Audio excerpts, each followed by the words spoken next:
Hi everyone, happy Friday. Happy Friday. Welcome to Commissioner Wilson's virtual office hours. And Lee's birthday. Woo! Happy birthday. I'm 21.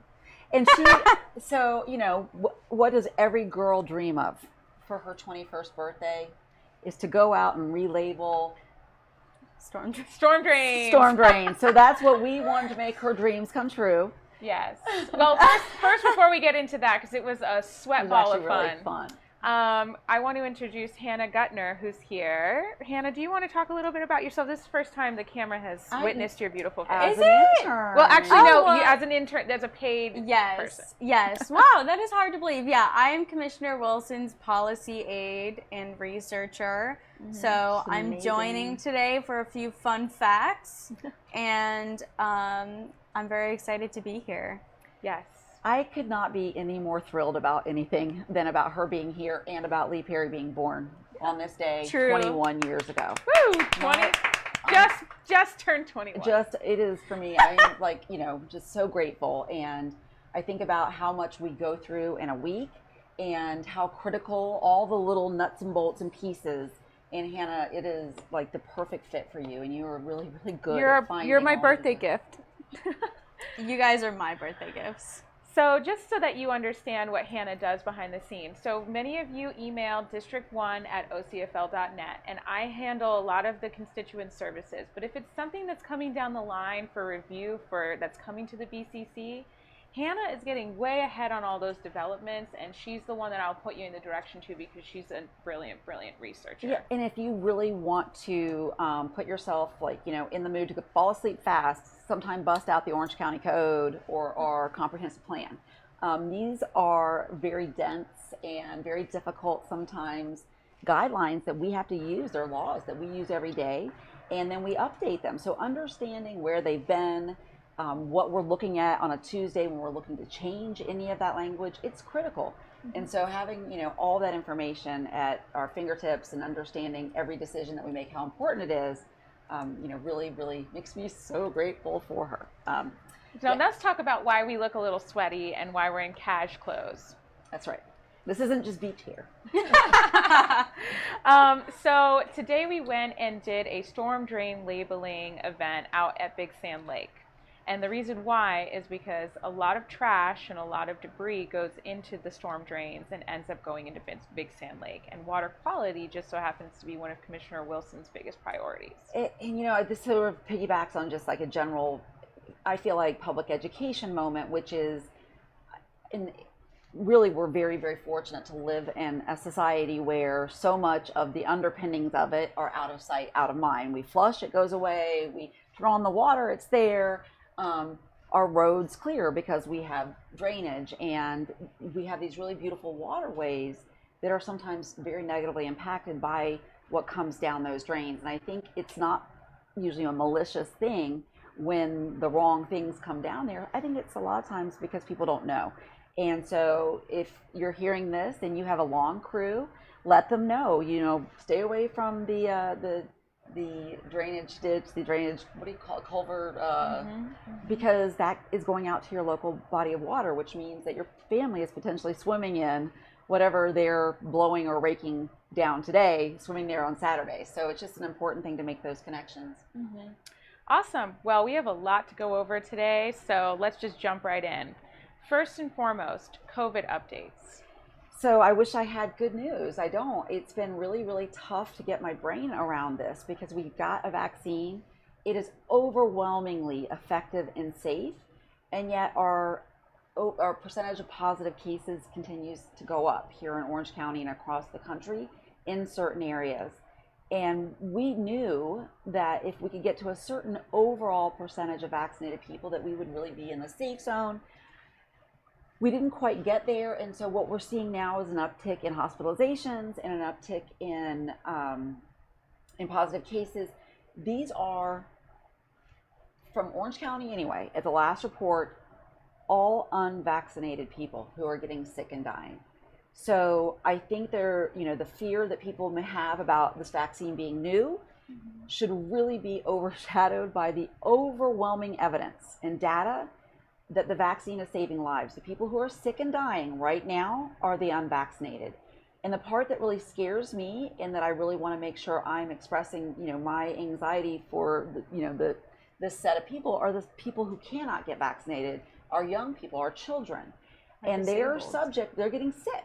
And they're subject to whatever an adult who's making a decision not to get vaccinated. Hey, look, it's your body, your choice. I get it. I'm going to bring that one back around at some point over other issues. But yes, I think that that's a fine decision. If you understand that if you're going to make that decision, stay away from children, because you've decided, if you are not getting vaccinated, that you're willing to get them sick. And so that's where my anxiety comes in. And we're going to be going back to school soon. OCPS went from not letting seniors graduate together in a blink of an eye. Here we are a couple weeks later, all of a sudden we're mask. There's no mask mandate. You can choose to wear a mask or not, which, once again, I believe if you have been totally vaccinated, you shouldn't have to wear a mask. Don't wear a mask. If you haven't, please protect yourself, protect the people around you. Please consider the children. They don't have a choice here. Mm-hmm. So that's my pitch. I won't go too far down that rabbit hole. Although I think there was the other update was about the rental assistance program. Mm-hmm. It is going to continue into September. What was the date? 2022. 2022. So not just this September, ongoing. There is federal funds available. Orange County is coordinating the distribution of those funds. We found out a little more this week about where some of the difficulty lies in getting the information. I think there's a misconception that people need to be out of work or have extensive documentation. That's not the case. What it is it's got to be a voluntary program with a landlord and a tenant, and it just needs to be COVID related impacts. So those are really the qualifications. And any other questions you have about it, there are staff here that now they've been really, really honing in on how to get these documents through. So please reach out to us, or if you want to visit the ocfl.net COVID page, there's a link on there, and it gives you an opportunity to go in and really look at what the process is. It looks like we're not giving out a lot of the money, but some of those are also duplicate applications. So just to get a better picture of it, and if you have questions about it, please reach out. Make sure to only apply once. You can go back and save and edit the application. But if you make duplicate, it makes it harder for the staff to sort through it, is what or they said. It ends up looking like, that we've somehow denied some, but it's not. Those are duplicate applications. And, I think we've all been there where you're halfway through something online and you lose your connection or something interrupts you and you come back and you restart. What they're saying is it saves, go back in and pick up where you left off. And if for whatever reason you have a community that might have limited mobility and you want to find out if we can get the vaccination mobile to come out and help people get vaccinated, please email district1@ocfl.net. Yes, and the Barnett Park site continues to operate for vaccinations, and all of the private partnerships are still also vaccinating, the CVS, Walgreens, pretty much every health system. So there's plenty of inventory available. We just need people to get down there and get it done. Remind your neighbors, give people a ride if you need to. Reach out to us, we'll get them a ride. There's lots of available vaccine and available ways to get to the vaccine. Mm-hmm. So we just have to keep reminding people. Another fun update since the last virtual office hour, the Horizon West Library. Yes, I mean we're on track. I've been told we are on track. We are on track. We are on track. So renderings, I believe, are being put together right now for the way that the facility will actually look on the site, and I will continue to get information out. As soon as we get it, I will make sure to share. I'm really, really proud of the Horizon West community for staying the course on this and staying in touch and making sure that they are heard. I think that the Orange County Library System's Board of Trustees is fantastic. If you can reach out and thank them for really putting Horizon West residents on their list of priorities and making sure this happens, they've really, really worked hard. And they're regular day people like us, and so when they made that decision to prioritize Horizon West, I think it was very wise. It was before my time, and there's been some potential challenges, and they have managed to overcome those. So I'm very proud of that group. Awesome. All right, so let's dive into the real reason why everybody's here. BCC updates. Am I right? Yeah, sure. Don't you guys read the agenda? Well, maybe we do. Exactly. Exactly. Yeah. Oh my gosh! And if it doesn't make such a difference, the past 2 times, going through every single part of that agenda, it's important. I know that it seems, I think, overwhelming. It is. It can be. And there are things now I feel more comfortable once I understand what it means, skimming through. But boy, the devil's in the details, and I'm not letting it slip by me. And I've got eyes. Yeah. Hannah's the eyes. I'm the feet. You're the face. Yeah. I'm the spaz. And together we make a monster. So let's talk about this. So there was a really interesting conversation about affordable housing. There was a project called Durham Place where there was kind of a detailed conversation about the environment and how some of the neighbors were kind of advocating for the environment, but there's still a high demand for affordable housing. What was your take on that conversation? It was heartbreaking. I was really frustrated because we want affordable, attainable inventory of housing, and it was also in an area of our county that actually it makes sense to have available, affordable, attainable housing. So all of those things were, what we want. That's what we want to see developments coming through. And unfortunately, because of the way our development process comes together, the information we needed to get to figure out if it was going to be a fit for the land where the housing project would go wasn't all there. We didn't get a complete picture of the way that it would impact the environment. And how that transpired in public was that we had really passionate, wonderful people from our county that showed up and said, this is a precious piece of land. There's wetland there. There's an eagle's nest there. You're going to affect the environment if you approve what's being asked for today. And I think even the applicant had a really good point, and there was all the way around, it was a very important conversation, and there was no right or wrong to it, because the applicant coming forward said, look, what we're asking for right now is actually a waiver on something we already have permission to do. And the waiver will allow us to make our parking lot smaller, which will be better for the property, which will be better for the environment. Exactly right. They're exactly right. As a commissioner, I still didn't feel comfortable voting on this without the information. We didn't have a complete conservation area evaluation. And so the only information really that we were getting was from the residents. And so there was a consultant there from an environmental firm, but the consultants for the environmental firms, even if they're really qualified on paper, they are motivated to make sure that development happens at all costs because they're being paid by the applicant. And listen, I understand that this is a give and take, and that we have the middle ground is where we really find, the right projects in the right time, and we do it in a way that's conscientious and that protects the environment.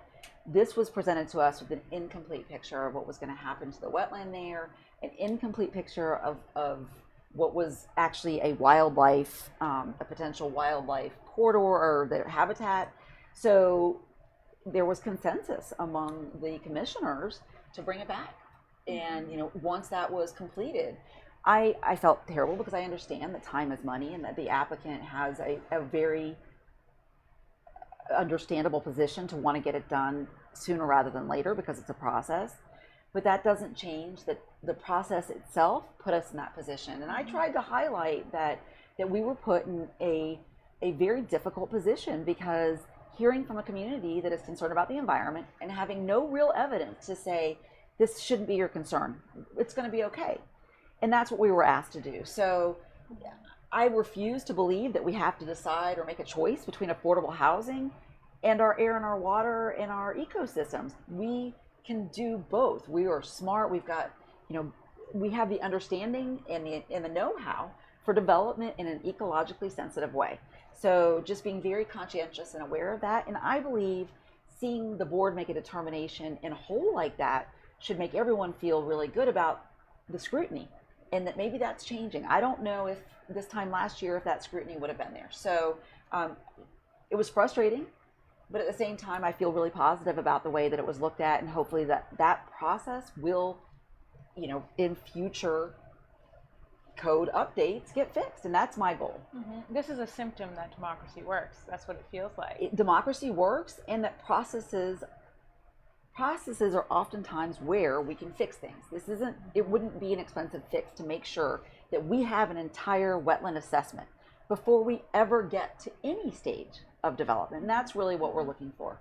Yeah. And we need to be conscientious of those, affordable housing and environmentally sensitive conversations, because as we keep growing, they're going to keep happening. They're going to keep happening. We need to be prepared. And I think there's a unfortunate tool that's used sometimes in trying to make a profit line go up, or in trying to speed up a process.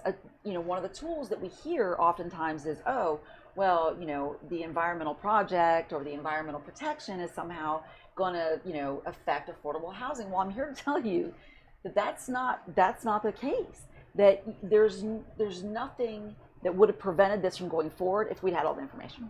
So, really that's a false narrative, pitting compassionate people against compassionate people.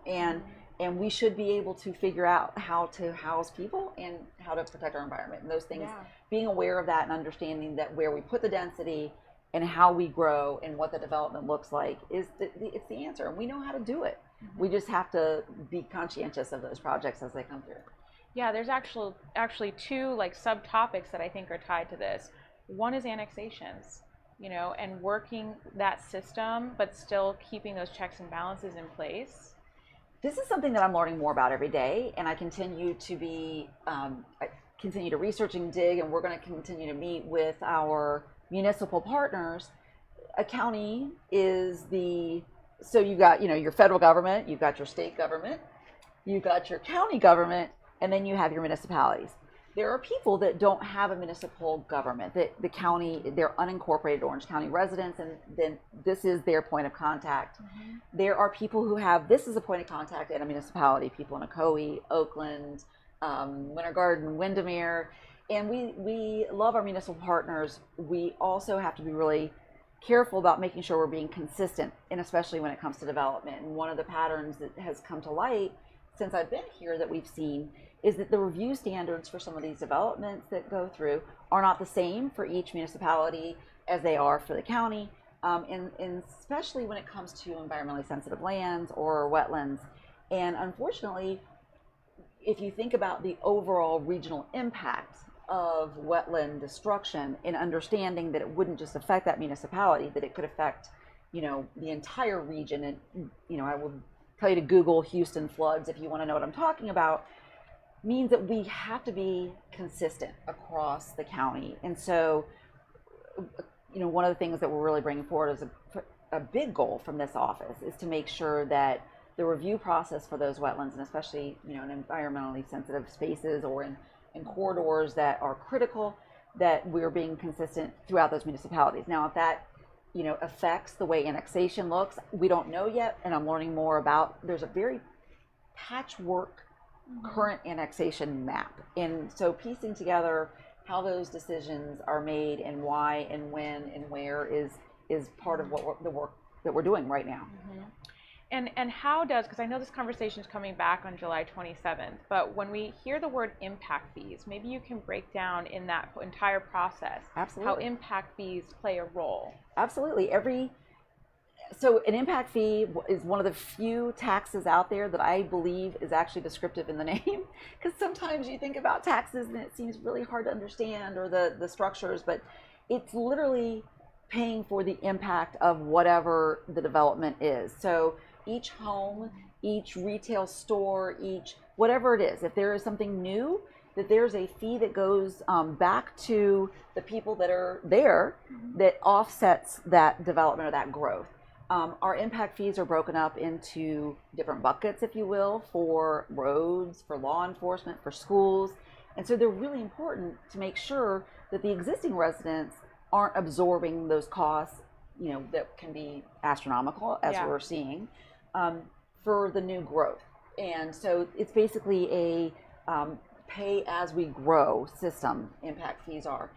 We've recently, this past legislative system, lost the ability to adjust those the way we need to in local government. The state of Florida, the legislature, and signed into law by Governor DeSantis, determined that we, at the local level, would be capped in our amounts of impact fees. So what that means is that somebody in Tallahassee that may originally be from Pensacola, Jacksonville, or Miami decided for you how much we need to collect from new developments to pay for the roadways.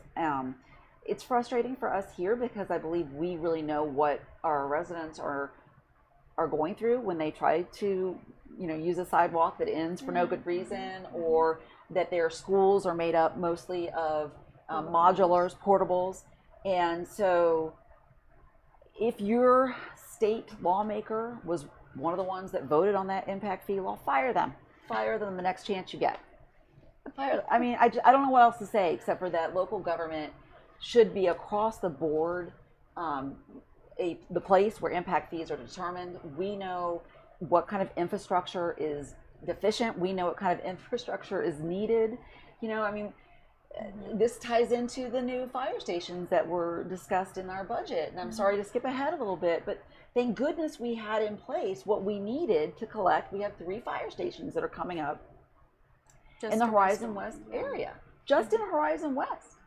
And I talked to residents in Horizon West that were very concerned about how far away emergency services would be from them. That is a realistic and very troublesome thing, to think that someone's allowed to sell you a house, but that they don't have to make sure into this, need. That they don't have to make sure that that part of the infrastructure is sufficiently funded. So we're going to continue to fight for that local control to make sure that you get your emergency services, your roads, and your schools. But when you go to vote, and you should vote every chance you get, research this. Find out what your state representatives and your governor signed into law this year. If it took away your control here in local government, fire them. That's all I have to say about that. And this issue will be back July 27th, so feel free to tune into the BCC that day and check it out. So what we're doing at the BCC right now is trying to figure out how to work around the limitations that were set into place. Yeah, and something that you brought up, Hannah, was about how right now we're having a conversation about trail connectivity and the use of impact fees in order to help bring all those pieces together. I know a lot of people ask about trails. Infrastructure, and that's infrastructure. Right. Sidewalks are infrastructure. Yeah, so I'm a biker, so I care a lot about trail connectivity. And this is kind of an interesting, complex issue because trails are seen as recreation, so they're not treated the same way with transportation impact fees as roads are. Only roads are seen as transportation, so only they are paid for by transportation impact fees. Which is crazy because I know somebody that gets to work bike. And it's a little bumpy, let me tell you, but it's worth it. It's still transportation. Exactly. You know what? My road is bumpy. That's impact fees also. Right, and so we have to work towards, and we're trying to work towards changing that level of the process in terms of rights of way and roads and how we can pay for trails, and starting to see shared use paths as a form of commute, not just recreation. Right. But in the meantime, if you don't mind, if we skip to the budget for a second, there are going to be quite a few new trails coming into West Orange County, and that's pretty exciting. We've got the Wakaiva Trail. We are connecting various parts of the Shingle Creek Trail, which segment 2 should be complete as early as January 2022. Segment 3 will be October 2021. So it's a little bit of a patchwork, but things are slowly making their way. We've got the Horizon West Trail Phase 1 coming through. And that will connect to the West Orange Trail. So this is going to be a really exciting way to make your way up from Horizon West to the West Orange Trail without ever getting in your car. Yeah. And that's incredible. We'll have to bike it as an office. It'll be great. We'll bike from here to the West Orange Trail. Yeah, if you guys are down to do a 60-mile day, let's go. If we're not back in time for our Friday office hours, you'll know. Well, I know you ladies are eager to jump into the budget, but we had a couple more BCC things we wanted to bring up. So let's just dive into those, because I think right now the opioid crisis is huge, and I don't think enough people are talking about it. And there were some really impactful updates that I heard from the BCC. So just to kind of frame this, with the understanding that the opioid crisis continues now as very much a street drug issue, because many people who became addicted early on, and then transitioned because of the state and federal crackdowns on pill mills or manufacturing, have now turned to what are deadly street drugs, and fentanyl is the one that right now is killing people in in unbelievable numbers. It's tragic, and I think it's really, to me, the most alarming thing that I heard was that within our corrections facility, which many people that are there for a variety of reasons are also struggling with either mental health issues or with substance abuse, and sometimes those things all collide to actually get them to that point. To hear that in our corrections department, they do a really great job of putting that corrections thing into practice, right? So you hear corrections and you're like, oh, we're storing people. There's actually, we have 2 really active licensure programs. They are getting people certified, trained, and then jobs. And what they find is that it makes a tremendous difference on the recidivism rate of people coming back into corrections. Where we're seeing the most troubling statistics, and I mean big jumps, is that the number of people we have incarcerated in Orange County right now is half of what it was. What was the time frame? It was this time. Was it a 3-year? I'm not sure. That one. But the number of opioid incidents is double. Yeah. So we're, and what that tells you is that we are really having ours, because you can, it's just a magnification of what's happening out in our community. Yeah. So we are having there's a big struggle right now. So one of the things that came up at the BCC on Tuesday, and that we'll continue to have more information about, is that Orange County is participating in the lawsuit against Purdue Pharmaceuticals, along with, we're considered a subsection of the state of Florida, but the other subsections, the state and many other states, and what's going to be a settlement that could probably be compared in financial amounts to like the tobacco settlement. Yeah. It has been devastating to families. We are hearing every day about the devastation that this crisis, we dealt with a pandemic in 2020. We're still coming out of that pandemic, and it's crazy to think that during that time it didn't touch the rate of the other epidemic that we're dealing with in the opioid crisis.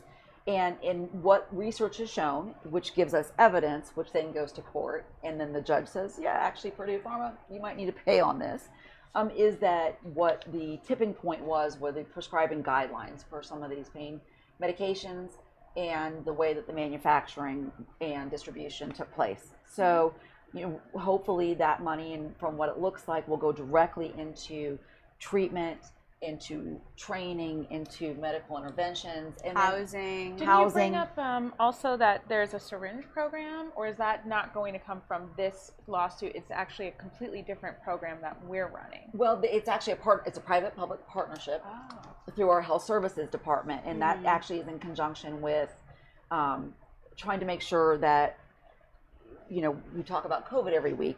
We rarely talk about HIV anymore, but it's still a deadly transmissible virus. And so one of the things that we know is that if we do needle exchange programs and we make sure that we can combine that with an overall education and treatment, that we're saving lives.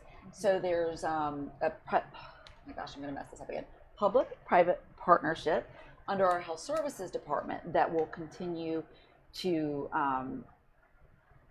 engage in a needle exchange along with those other educational components, along with the health department. And I'm probably missing other. In terms of the opioid case, I think the syringe program will be getting some financial support from that case. Good. That's going to be, those kinds of programs are included in a huge wraparound package coming from these funds, in relating to housing, general health care, Narcan training for police officers, for people in corrections. It's going to be very comprehensive. Part of that money is going to the syringe program, but the syringe program only opened in June. Well, I was going to say, and we don't know the settlement agreement quite yet that we're engaging in for the opioid against the pharmaceutical company in that case. it's in very early. It's very, very early. And I know what the state of Florida and what the county has prioritized, and we're going to continue to update you as we hear how that goes, because it's not resolved yet. But the Health Services Department has already really put forth an effort and partnerships for the needle exchange and for other interventions that are immediate going on right now. Mm-hmm. Yeah, and that just opened in June, and they didn't have too many people come yet. They only had 6 people come so far. So if you're aware of any nonprofits or organizations that are unaware that the syringe program has opened up, let them know, and we can support people effectively. Yeah, exactly, and get them, hopefully also connected with any other resources that could be helpful. Right. Well, I know a lot of these issues, it really affects an entire community, and sometimes I feel the root of getting ahead of this is to also educate and communicate to the youth. And one of the amazing programs that we have is the Head Start program. Oh, yeah. And we got some really happy news. $2 million in Head Start, but these are our little guys. These are our littlest babies. You talk about overwhelming research that if we, the Head Start program, and I love in Orange County, the person who runs our Head Start program was a Head Start student when she was a little one, and she's right. You talk about things that come full circle, and she's an absolutely amazing leader now for the county, because our program has grown and evolved, and the ability to really engage the community, and it's such a successful program and data driven. I am thrilled to see that kind of investment. I think Donna, why should shout out to Donna, she's amazing. I think she said a statistic that the resources you get and the type of care you get from 0 to 12 is going to directly correlate to your trajectory in life. Yeah, she said 14 is like a magic number. Yeah. At the age of 14, which just kind of gives you chills a little bit, because you realize that that's like this in someone's life, and in the hopes that we are doing all the right things. And Head Start's really one of those, because even though it's a program for little ones, it engages the whole family. Yes. And so the program itself it's a holistic family involvement program, and the outcomes are really great. So to see that investment lets me know that that we're hopefully getting to people that either weren't able to get in before, or that we're expanding into areas that we hadn't. So it's very, very exciting. And I know the American Rescue Plan funds are going to be the source of that. And I think because of COVID, there's a lot of hunger issues right now, a lot of depression, mental health challenges within children right now. And I think Head Start has so many holistic programs that face the front lines of all of that. Well, and what we know is that you can't take care of just the child. And so if the parents are not doing well for whatever reason, health issues or hunger or housing, struggling to keep a job, those are all going to affect that development of a child. So yes, exactly, that holistic approach, it's the best investment we can make. And that's why that emergency rental assistance is important too. Yes. You can even have a job now with the emergency rental assistance and have been unemployed during the pandemic and still get that assistance as back pay. That's right. So don't be afraid. Just don't be afraid to reach out and find out in. if you are falling behind, because it's really about individuals who are falling behind and staying housed if you have one. Yeah. I probably should have led with this one because it directly connects to kind of our water quality discussion at the beginning. But septic to sewer subsidizing upgrades for... This feels like going through the consent agenda, right? Because it seems like you look at these things and this is literally what these two do every Tuesday. This is why local government's so important, right? Yeah. We were just talking about making sure that our Head Start program is incorporating as many people and getting... And then you turn right around and you realize that looking at our septic to sewer investment, and the biggest success we've had is combining resources from the state, from the federal government, and our utilities department here, and getting residents who are interested in participating. There's going to continue to be an investment and an upped interest in that septic to sewer. The one that was in the agenda this past go around was actually for making sure that we're assessing problems in existing septic, upgrading, because we're not going to be able to do an immediate pull out of, it's very expensive to remove them, and the aging septic systems aren't as good as the new ones as containing, so making sure that there's maintenance and that we're not leaching. So it's really another very important investment when you think about our waterways. This week flipping on the news and seeing the red tide and understanding that everything that starts here and goes down our river Yeah. system into the Everglades and then back out is, it's all part of one big system. Yeah. And so I feel like every one of those that changes what's leaching into our aquifer or going into our rivers and streams it's got to be helpful, and I know it feels like an insurmountable, overwhelming issue, but we know some things. We know for sure that we probably need to look at the fertilizer ordinance, and we're talking about that. We're going to get back to it. We're putting too much fertilizer on our lawns and in our systems and in our waterways. We know that we are probably paving over way too much. The impermeable surfaces are a huge issue. I'm scared every time I see another road widening. I'm like, wait a minute, what is that going to do as far as our impermeable surfaces? And then the other one is obviously understanding better now and educating people about the septic system and what might be available as a fix until we can get a septic to sewer, a real usable, easy, and affordable way to get people off a septic. It's crazy because I ask people, are you on septic? And a lot of people don't even know. It's crazy because I think the idea that you have to check your septic system, people think it's very set it and forget it. I bought my house, it must be plug and play. A lot of people do know, but I think it's just an education piece that really needs to be spread far and wide. It especially is. And the people I know that have been in their houses for a long time or they have older homes, the majority of them have had septic headaches. And I say that because they've had an issue and they've had to have someone come out and they've had to have it that maintenance, it can be very expensive. So when there are opportunities to put people onto municipal sewer, county sewer, and figure out how to get them away from the septic, those are opportunities that we're always going to go for. But if there's funding out there to make sure that we're getting the maintenance to keep those septics running the way they're supposed to be running, we have to take that too. You're not going to leave that money on the table. Yeah. Well, now I know you ladies have been so eagerly waiting at the edge of your seats to talk about the 2 full-day budget reviews that you went through. You see the circles under my eyes. Not to mention the series of briefings that led up to this all throughout the past 7 months, but yeah. It's really interesting. I know this sounds like I know I'm a policy geek, but it is when you pay your taxes, your property taxes, your if you are purchasing something and you see a sales tax, if you've stayed at a hotel and you see the taxes on there, and you kind of wonder, what does that mean? And really what we were able to, get into this week, really down into it, was, exactly what those revenue sources are, what they were predicted to be this time last year versus what they actually were, and then what the expenditure predictions or obligations are. And there are certain things that are very set, and that we, you have to look at what's coming in, and we know a certain amount of that is very much geared for, with no discretion, this item.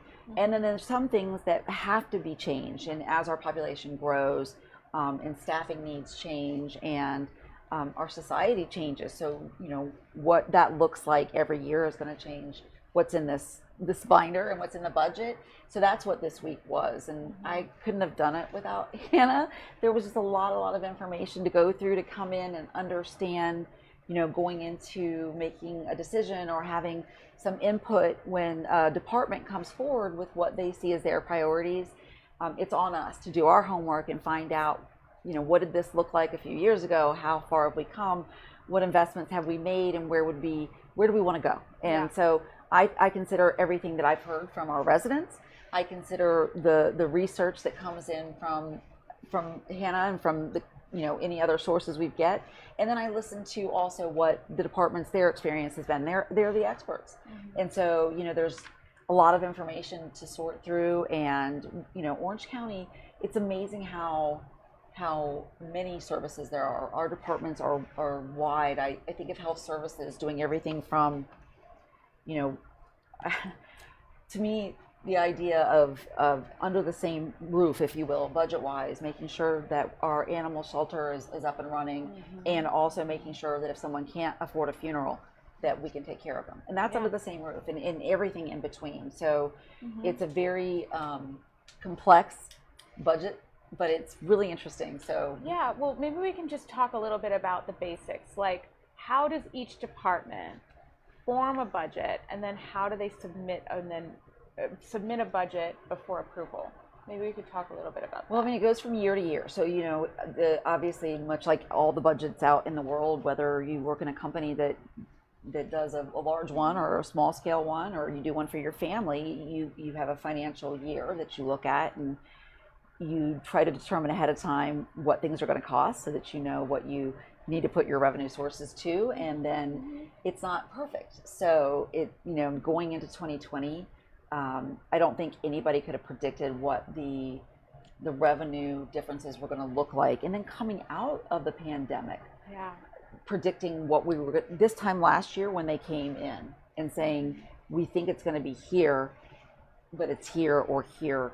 So there are reserves, which is the other part that's really important to understand, so that when they're really wrong, we're not scrambling. Yeah. And so there's some departments that when they look at this past couple of years are concerned about what reserves they've gone into. And fire rescue is one of those departments, and they have made some very difficult decisions, and they continue to have to really do a lot with a little. And as somebody who thinks that they should get every penny that they need for everything as fire rescue, it's really hard. It's really hard for me to hear that they're very concerned about their reserves dipping down. And this takes us back to all things kind of come full circle, the impact fees and where those revenue sources are coming from.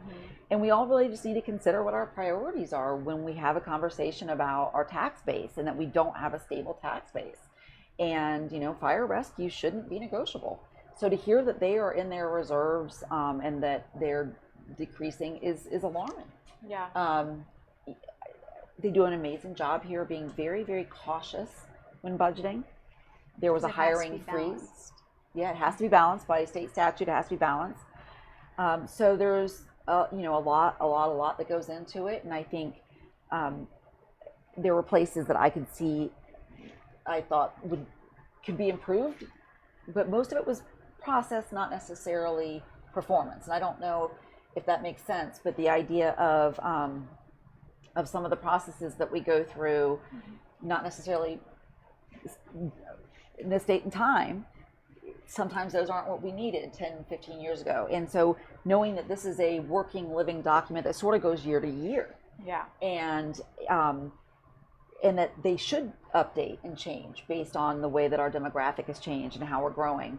So, yeah, I mean, I don't know. I know I'm kind of being really broad with that answer, but... Well, I want to shout out the OMB team because I feel like there's a special type of person that works in that department, and they juggled so much on top of us having to submit our budget and come back and forth with questions. They were getting all of this together. $5 billion worth of conversations. Yes.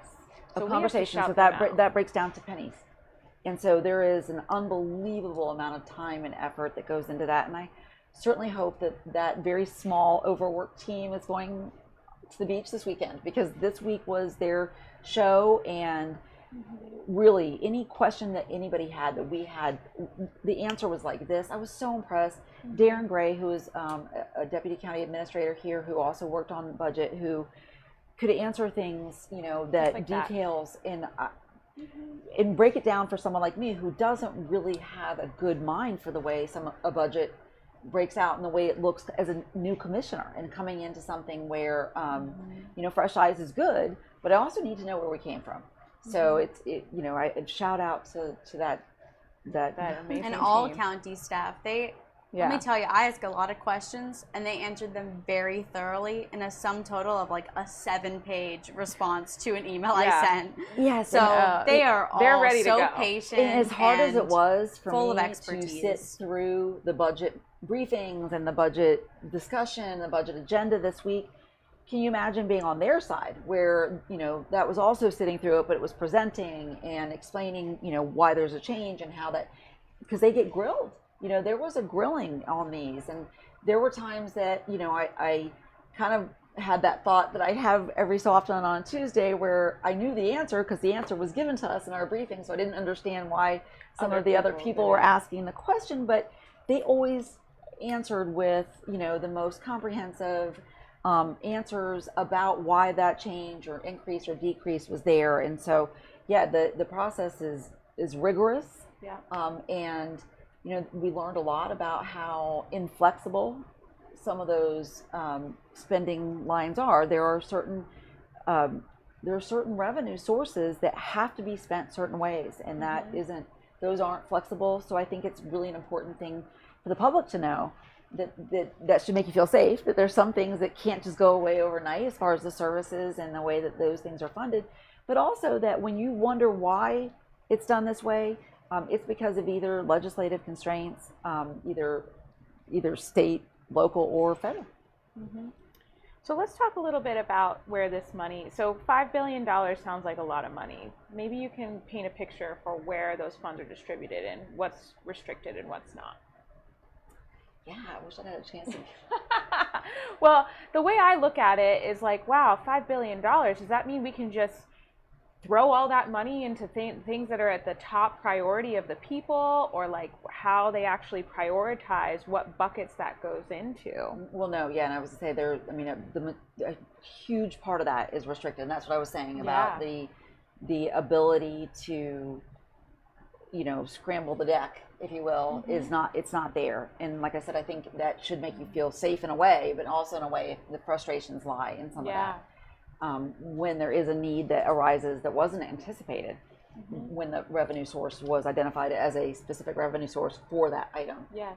So, I don't know if there was any that were necessarily more surprising than others. I thought it was interesting that Links, which is a partnership that we have with 2 other counties in the city of Orlando, but Orange County pays the lion's share of that budget, which I thought was interesting. And understanding that in District 1, that there is a very limited service, and that the service that they get is, I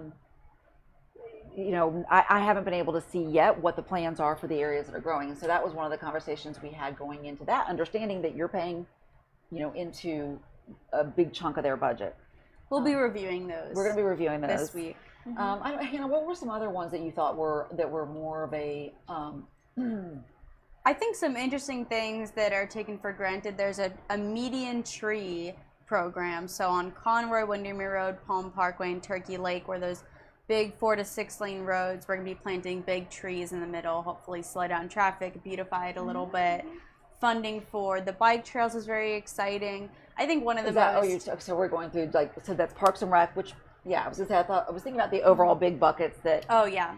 Well, I think the most interesting thing to me that I didn't know coming from the state was that 1.4, I believe it was, of the $5 billion, the biggest portion is those special revenue funds that I was not aware that was such a common thing. And so much of our budget, in fact, most of it, like you're saying, has to come from a certain revenue, has to go to a certain expenditure. And that's like the median tree program, or the tree replacement trust, or energy conservation, all those kinds of things. So I thought that was really interesting and a great learning experience for me. And actually, it was, if you, next time you look at your property tax bill, it's broken out, and it's very interesting to see what the assessment is and how that's changed, and all that information actually is available on the property appraiser's website. And I think it's a cool thing to kind of see. You can go in on a map and kind of look to see what the different property types are, how they're assessed, and if there's an exemption. We get a homestead exemption if it's our primary residence, which means that it's, in a way, we get some money back, knowing that it wasn't an investment property, that our family is there. There are exemptions that are put into place from the state for veterans and other type of assessments or exemptions that go into those revenue sources when we get property taxes.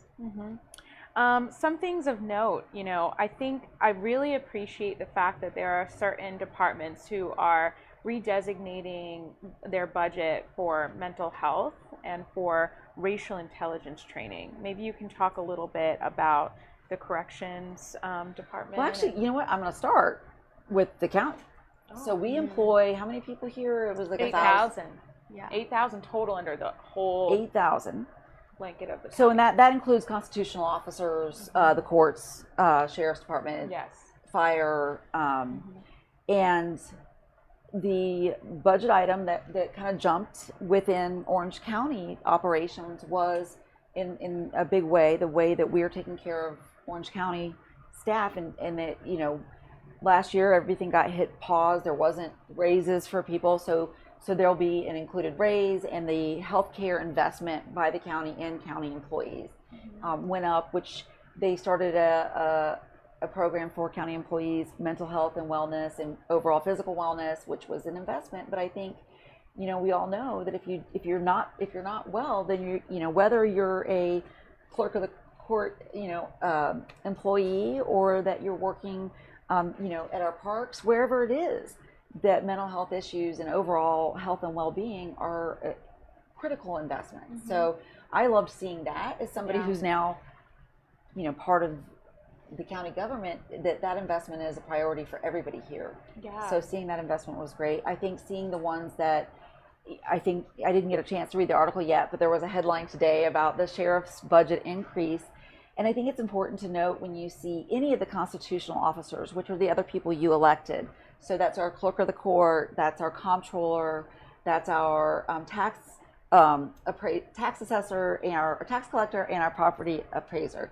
Those are all elected positions, which means that even though their budget comes from Orange County budget, they have a lot of discretion. And so even though that budget comes in front of us, it's not directed by us.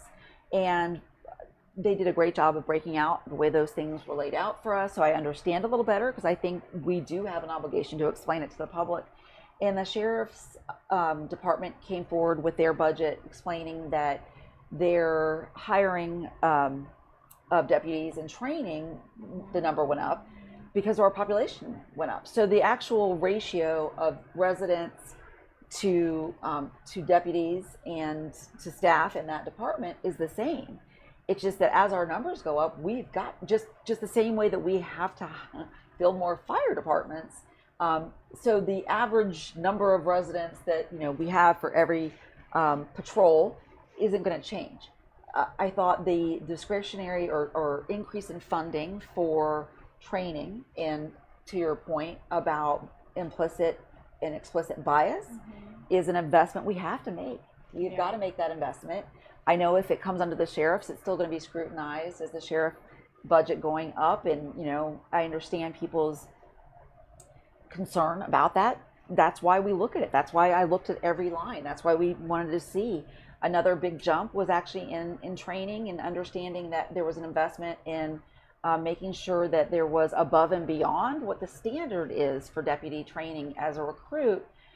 There's a very minimal amount that's required. And I have always said that I believe that professionalism component, and when I say professionalism, I mean how much are they learning about the function, how much of it becomes sort of second nature when they are deputized, understanding that they're putting more into that right now than they ever have should bring comfort, I think, to people. Behavioral services. There's a pilot program. We talked about this a few weeks ago when it came forward to us, but there's going to be increase in or a continued investment in a behavioral response unit, which means that there's clinical staff that if a call comes in and it's a mental health call, they're listening to the radio and understanding that this is one that may require someone who is a clinical behavioral health specialist. This doesn't necessarily require law enforcement. And so to look at that paradigm in a different way, it's going to be an investment, and we're going to need to be willing to make that investment. I think we need to have a unit, whether we call them part of the sheriff's office or call them something else, but giving them the ability to go to those calls as a clinician, understanding they're coming into an environment where somebody has mental health needs, is going to save lives. Yeah. Any other highlights over the budget that you want to just kind of spitball out there? So my confession is there was so much that I want to share, and I thought I was going to be able to lay it out, but we had a really busy day walking into this. So we're going to come back and I'll want to share that. Maybe what I'll do is see if I can pressure Darren Gray into sitting on the couch and doing an actual like side-by-side screen with some of the information we got, because I do think that people want to know, taxpayers should want to know. We have a wealth of data and information. If there is a particular item in any of those departments that you are interested in, please reach out. I could talk for a full day about it. You know, there was a push for increased staff at the Environmental Protection Division. And I think we talk about this all the time, that as we grow, every one of these divisions has an impact. So understanding that we're, looking at that staffing ratio for permitting in all aspects is part of the process. Was there any others that? There was one huge one. I can't believe we almost forgot. The Green Place funding. Well, we did a big segment on Green Place when we first Yes, started. she's right. That was we got a huge $100 million for Green Place this year, which is astounding. Yes, it's astounding, but that's not just this year. That's right. That's That's our investment. 5 years. So what now? Knowing that, and we did get that news. Initially when they basically receive financing. So it's not it's not that full amount out. We had enough asset to get the financing to bond to be able to make that investment in the funding. Green Place is the acquisition of environmentally sensitive lands. And so land, as you all know, in my district, is at a premium right now. And so we are really trying to make sure that if there's an environmentally or ecologically sensitive area, that we're identifying it and trying to get it put away and, securely put away. So we heard earlier on in this year that this would be coming, that we would have these revenues available. We are continuing to really push to make sure that we get an active voice in those acquisitions and what that is precisely going to. I got a little bit of a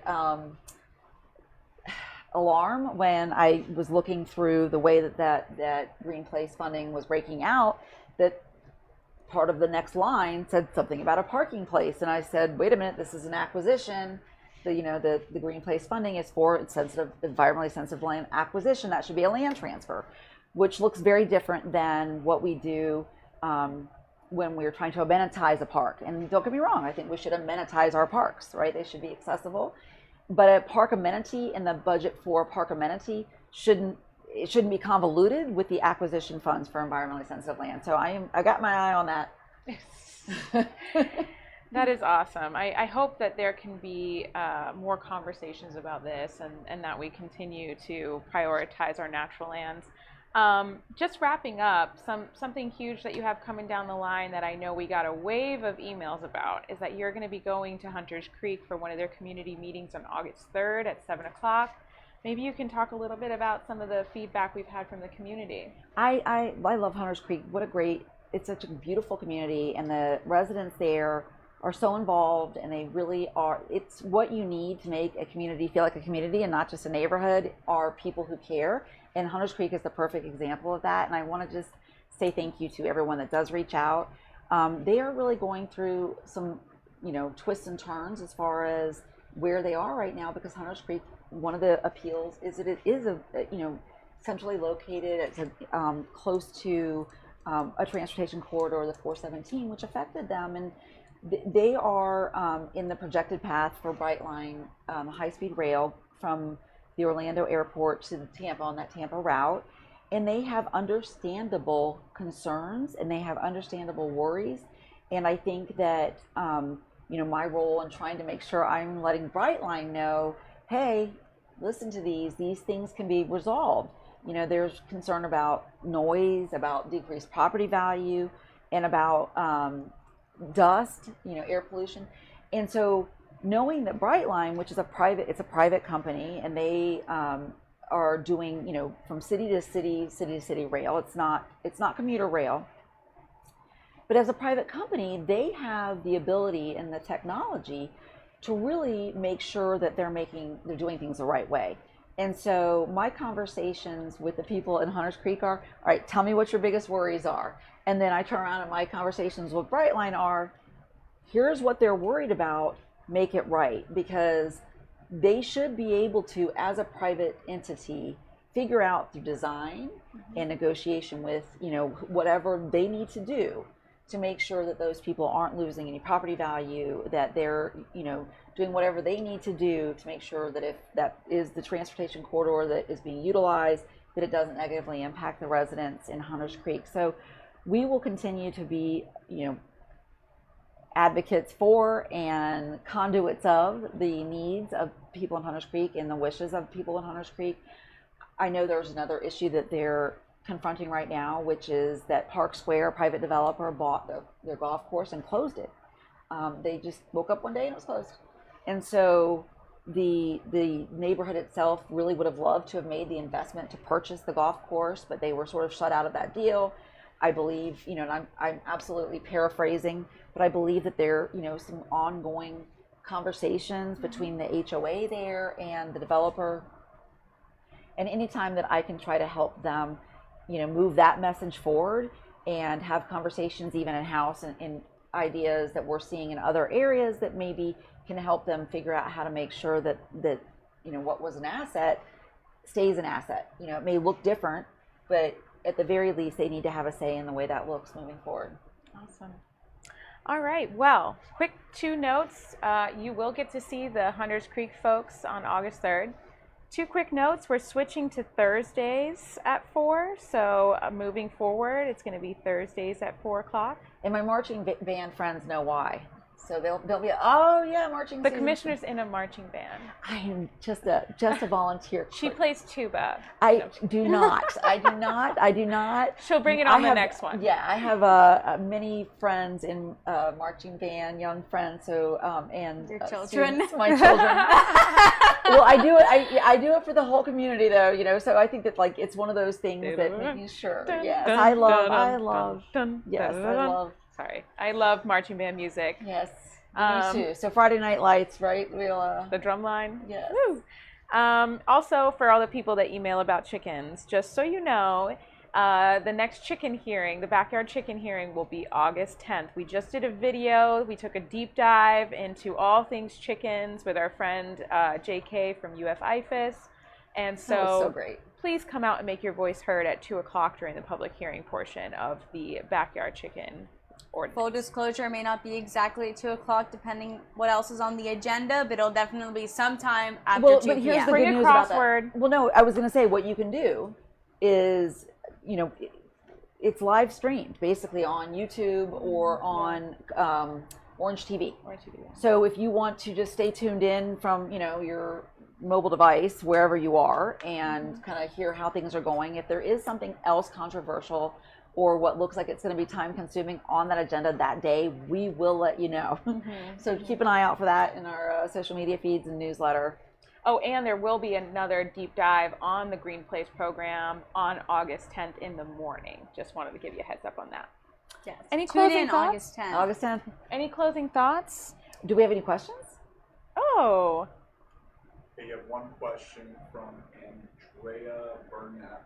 Is it true that the new animal shelter is not being funded as expected? Oh, we need to do a whole segment on that. Listen, so this was my one kind of aggressive ask going into the meetings this week was to make sure that CIP was being addressed. So I actually brought it up, having heard that it was removed from the CIP or from our projects list when COVID hit. I actually brought it up when we heard about the American Rescue Funds, because part of the American Rescue Funds will go to basically helping us replace things that we had to pull out of the pipeline and use funds for in different ways. Revenue recovery, so basically places where we lost revenue. So as something that supposedly lost its revenue source because of COVID, I brought up, can we now go ahead and fully fund this? There was some, hey, let's look at this, let's look at that. Came back the health services budget to your question, and it wasn't listed as one of the projects that was on there. So it did come up during the public hearing this week, or the public meetings for the budget this week. And I did come with the evidence that there was a voted on, and I thank you if you were the one that alerted me. There was a voted on $2.5 million in 2020 that was going to an architect that they were going through procurement with. And so I asked during the meeting what happened to that money, and if that had moved forward, did this board, before I got here, decide that the site where they are is the site that's going to be used? Because I think the staff at the animal shelter and I think the general public probably realize that that's a good location, but the facility itself is insufficient. And we really need a new facility, but we need it to be somewhere that volunteers and people who are interested in adopting and fostering can get to. And I think knowing that our retail pet market is, going to be changing dramatically, we can really have a great capture of the residents in our entire region by being in a key location. So, long story short, we are hearing that by fall there should be an agenda item to move forward with that RFP, which is basically the procurement of the architect or some architect or whatever the next step is in that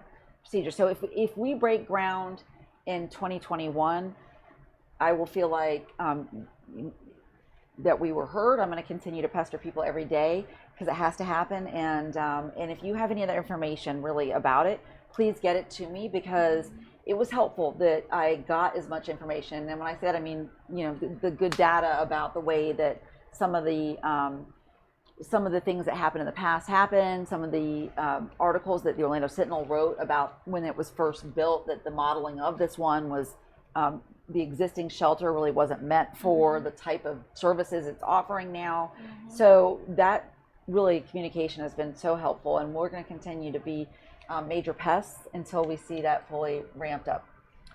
Just so that you know, there's so many things we can do until then. We can help raise money. We can help raise money for rescues and for the shelter. We can help educate people on fostering and adopting. There's a flash sale going right now at the shelter itself. And if you have any questions, the best thing we can do for the shelter, and I'm sorry to interrupt her, is to keep dogs out of the shelter and cats out of the shelter, because it's a last resort. And a county shelter is we don't turn away, no matter how sick, no matter how abused or abandoned. And so what happens is, sadly, when I think when our population grows, and when people run on financial hard times, we are right now seeing an overwhelming number of challenging cases, and it puts the animals that are there in worse conditions. But the best thing we can do for them is prevent them from ever getting there. Once they're there, the best thing we can do for them is to get them fostered, and get them fostered quickly. Spay and neuter program. Spay and neuter. Spay and neuter. And I would just like to add, in terms of the budget, it's not that the animal shelter CIP was taken away forever, but it was listed within a 5-year time range with no specific funding. So they're going to come back, like the commissioner said, in fall. I think they said September or October, with a public hearing. So we'll keep you posted about when that is. And with more support, I think they are starting to really understand the need for the animal shelter CIP as it continues to come up and people show support. So continue with that support. We'll keep you posted about when that public hearing is going to be, and hopefully we can make some big moves on the shelter. Yes, exactly. If we get the type of support that I know people have out there when this comes back as a potential funding, where we're going to put it in that 5-year plan, we can get this done. And I think, the amount of emotion out there for this project should really push us over that finish line. So stay tuned. Thank you for tuning in today, and thank you for the good question and all the good information. Thank you all. District 1 at ocfl.net if you have any questions. Have a great weekend. Woo-hoo. Bye.